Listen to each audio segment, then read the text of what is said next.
Hi, everybody. Today we're going to look at Chinese philosophies and three schools of thought. So if you haven't done so already, please take out your guided notes and fill them in as we go.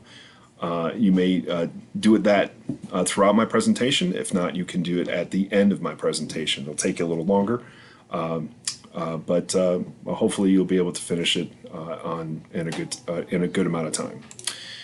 The first one I want to talk to you about is Confucianism. His name is Confucius. He was born during the decline of the Zhou dynasty. He believed that order would return to China if people lived ethically. Now, ethically basically means good. Ethically, good high moral ethics is that act of making decision of good versus evil. And he wrote a book called Art Analects that we'll talk about here too. Here's a picture of Confucius himself. Okay.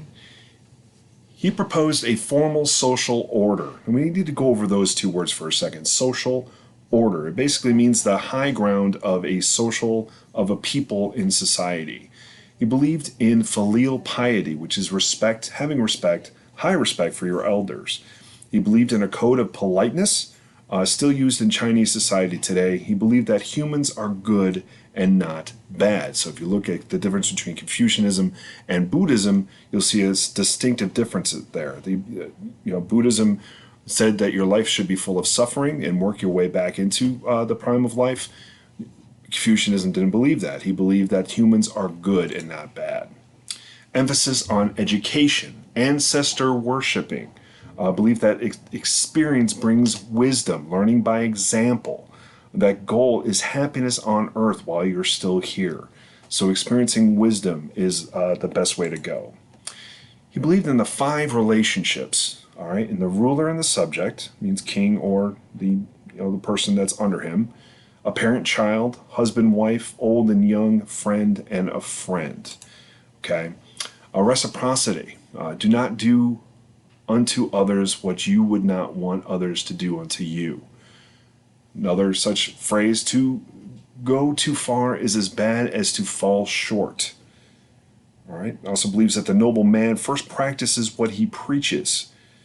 All right. Practicing what you preach is basically walking your talk, basically saying and doing the things that you say that you will do, and feeling kindly toward everyone. But be a close friend only with good people. So pick and choose your friends very, very wisely. Another one is Daoism or Taoism, all right, taught by Lao Tzu. All right, Lao Tzu was about 50 years older than Confucius. He wrote Tao Te Ching, The Way and Its Power. It's a picture of Lao Tzu. All right, Taoism. They believed in the way, the right manner of human activity and virtuous conduct, seen as stemming from universal criteria, or things in a row, and ideals governing right, wrong, and other categories of existence. Now again, you might be falling asleep during this period of time, but just understand you just need to know what these are, just their philosophies. All right, life is the greatest of all possessions. He believed that life should be lived simply and to practice humility, to seek harmony with nature. Renounce worldly ambitions. Turn to the Tao, or the universal force that guides the way. Be very kind, be very humble, thrifty, and free from pride. Thrifty is basically not spending a whole lot of money on one thing.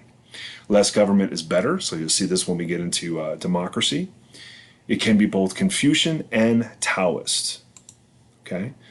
This may look familiar too. The yin and the yang. The yin and the yang. Basically, it's that balance of two forces coming together, the good and the evil. The opposites. The yin is the earth. It's wet, it's darkness, female, cool. All right, and the yang is the heaven, the dry, the light, the male, the warm. Now, again, you could be asking me, what's the deal with male versus female? Well, we'll get to that here in a little bit. Legalism is taught by Han Feizi. People are naturally evil and greedy. Again, so now we're going against Confucianism. Order comes through strict laws, enforcement, rules should be strong. Okay? He rejected the Confucian idea of learning by example. Okay? Official policy of the Qin dynasty. Okay, so you have all of these put in place. So make sure that your notes are in place and ask me for any questions that you have.